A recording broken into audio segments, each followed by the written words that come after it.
This unit will cover immigration and urbanization, and today we're going to talk about immigrants in the late 1800s and early 1900s, where they came from, why they came, what life was like for them here in the United States of America. So, starting with these new immigrants that came from all over the world, these new immigrants came for many different reasons. Some came because of population increases all over the world, particularly in Eastern Europe. Population was teeming and booming, and industrial jobs were not keeping up with the population boom. Many people came because of persecution for their religion. Pogroms, for example, in Russia were rampant. Overpopulation in Asia was an issue. Lower wages, and then this idea that America was a land of opportunity was a draw and a pull and attraction for many Europeans and Asians because America was moving into this age of industry. It was perceived by people around the world that there were better jobs in America because of the industrialization occurring here. So another factor that I want to mention is political unrest. There was a movement in Eastern Europe in the late 1800s, early 1900s, ideological movements that stirred people's desire for more equality, independence, opposing authoritarian governments, and so these independence movements also led people to seek refuge here in the United States. Some immigrants, though, were not seeking permanent immigrant status. They were what's called birds of passage. They only came temporarily to work and then returned to their homeland with wages earned. So, Europeans immigrating into the United States, where did they come from? Between 1870 and 1920, about 20 million Europeans came into the United States. Before 1920, most of them came from Western European countries. We're talking about Britain, Germany, the northern Scandinavia, so Western European countries. But then after 1890, there was a shift in immigration patterns, and many more people from Eastern Europe were coming into the United States. Now, quite frankly, there were these there were ideas that people from Eastern Europe were not as desirable as immigrants as those from Western Europe. They usually came more impoverished. They came as a result of persecution. So people coming from Eastern Europe were looking for opportunity, yes, but faced a lot of hardship and discrimination here because there was a strong sense of nativism or anti-immigrant feelings, particularly against Jews, which these people were more likely to be, against Catholics, which these people were more likely to be from Southern Europe. And then there was a distinct racial difference between people from Italy and the Slavic regions. So that immigration shift will cause a rise in nativism. Okay, and then there is the Chinese immigrant first came to the United States after the gold rush in 1849. So by 1882, about 300,000. So fewer than from Europe, 20 million. But by 1882, 300,000, which is a significant number of Chinese, had immigrated into the United States. They built America's Transcontinental Railroad. They worked in mining all throughout the West. And many of them worked in the domestic service industry. A lot of pressure to limit Chinese immigration came on politicians from this nativist community, this anti-immigrant feeling. And so because of that, in 1882, Congress passed the first immigration exclusion legislation. It's called the Chinese Exclusion Act, and it halted immigration of Chinese people into the United States for 10 years. And then after that 10 years, it was re-signed into law. And then in 1901, it was indefinitely, Chinese immigration was indefinitely suspended into into the 1940s. That was changed. Okay, the history of Japanese immigration in the United States really has a predominant influence in Hawaii. So in 1884, the Chinese government allowed the Chinese to migrate into Hawaii to work on those farm plantations there. So you've got 300,000 or more Chinese people living in Hawaii. Well, when the U.S. annexes Hawaii in 1898, then the U.S. Becomes the home of these Japanese immigrants. They become American citizens. So America has a large number of Japanese immigrants by 1898. And then as the nativist movement increased and a lot of anti-immigrant sentiment rose, like in San Francisco, they started to pass segregation laws, and they were trying to require these Japanese American kids to go to separate schools. The Japanese government responded to that, and there was tension between the U.S. and Japan. A gentleman's agreement was written, and so Japan agreed to limit the number of unskilled workers they were sending to the United States in exchange for the U.S. government ensuring that these separate facilities were not required for Japanese Americans. So, question. What agreement limited Japanese immigration? Pause your recording and see if you can answer correctly.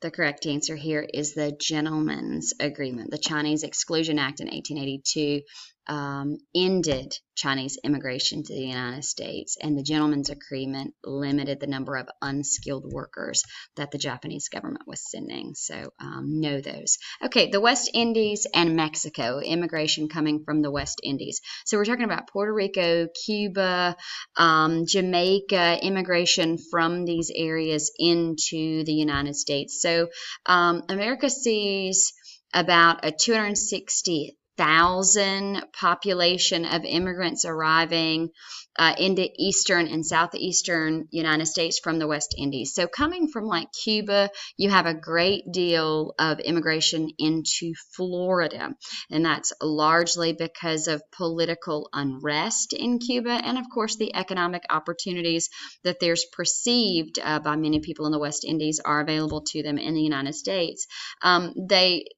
Cubans not only migrate into or immigrate into the United States, into Florida, but also into New York in large number, and Puerto Ricans into New York as well. And then Mexico, because of political unrest in Mexico, about 7% of Mexico's population migrates into the United States before 1920. We're talking about 7 million Mexicans, and about 7% of the Mexican population immigrates in the United States. So political unrest was a part of that. And there were the laws, the reclamation laws gave federal funding to irrigate the West, and so it was an attraction for jobs and farming, etc., out west for Mexican Americans to move in. So it was a life like for these immigrants into the U.S. So it took about 2 weeks, actually 3 weeks, to cross the Pacific Ocean if you're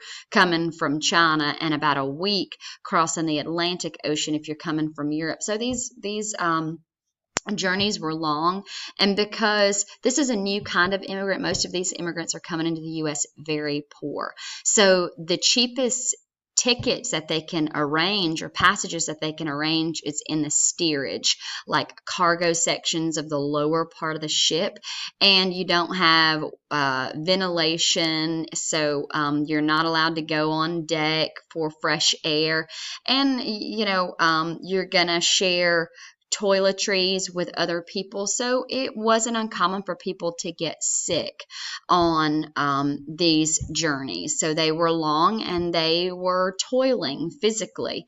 So some people did die. Destinations for people coming into the east across the Atlantic, the most popular destination was Ellis Island. We know it today as Ellis Island. It was called Castle Gardens back then. It was The largest immigration station that approved or that admitted the most immigrants until 1924. So Ellis Island or Castle Garden was open until 1925, and millions of Europeans came into the United States through Ellis Island and New York Harbor. I didn't mention that. And of course, we know that the Statue of Liberty was erected in the late 1800s, and so that becomes like a symbol of, I've arrived in America, this land of freedom and opportunity, for many people who are fleeing turmoil in Europe, or who are fleeing a life of poverty and trapped in a cycle of what they perceive as hopelessness. And then you get onto the West Coast, and in San Francisco, the immigration station there is called Angel Island in San Francisco Bay. Now, they're going to process much fewer immigrants, but I will say the immigrants that go through Angel Island in San Francisco go through a more strenuous process of detection, like their analysis, their health analysis, their mental analysis, and like the government paperwork that they have to provide. That assessment is more thorough in Angel Island than it is in Ellis Island. Ellis Island, they turn away and deport like 2% or less than 2% of immigrants who come through, and most immigrants stay, maybe one night at Ellis Island. They have to wait to be processed, but a lot of immigrants on the West Coast have to stay for days at Angel Island. They're detained long amounts of time to await assessment. Ellis Island, arrival point for European immigrants. They had to pass inspection. They had to pass like a physical inspection by a doctor. They were, there was an interpreter, and they had to answer like questions about, have you ever been convicted of a felony? And you have to prove that. If you have tuberculosis, you're going to be sent back, or any kind of highly contagious disease, you're going to be deported. So you also have to have some kind of money. You have to have some sort of money to get started. So processing took hours. The sick were turned away. Immigrants had to show that they had some money. Okay, so by 1907, the law required that they have $25. From 1892 to 1924, 17 million immigrants were processed at Ellis Island. We mentioned that already, and this is Ellis Island, formerly called Castle Gardens, and this, of course, is in New York Harbor. And then in Angel Island, San Francisco Bay, Asians, primarily Chinese, arrived there on the West Coast. They're gaining admission through that Angel Island. Process is harder, as we mentioned. They withstand a lot of questioning and filthier conditions in Angel Island. This is a picture here of a Chinese detention building where someone would be held, possibly before being deported. So next question. Inspection stations for immigrants arriving on the East Coast. I want you to pause the camera and see if you can identify the correct answer. The correct answer here is Ellis Island, formerly known as Castle Garden. Okay, frictions developing between native-born Americans and immigrants. Most native-born Americans hoped that America would be a melting pot, okay, so that immigrants coming into the United States would lose their former identities and affiliations and allegiances to their former culture and nation, and would take on an American identity. This is called assimilation, like become American, take on the larger American culture, like language, and even American pop culture. And even educating children. It was desired that many immigrants would allow their children to be educated in the American public education system, and that was seen as a way to assimilate them. Not all immigrants had that same desire, and so what we see is organizations that form that oppose immigration. They want to see it stopped altogether or limited. The Chinese Exclusion Act is an example of a success in that movement to limit immigration. Okay, so read the question, why did nativists worry about an influx of immigrants during the 1880s? Now I want you to pause, read all the answers, and determine if you can pick the correct one. D is the right answer. I hope you've chosen the right one. You may see this question again on assessment.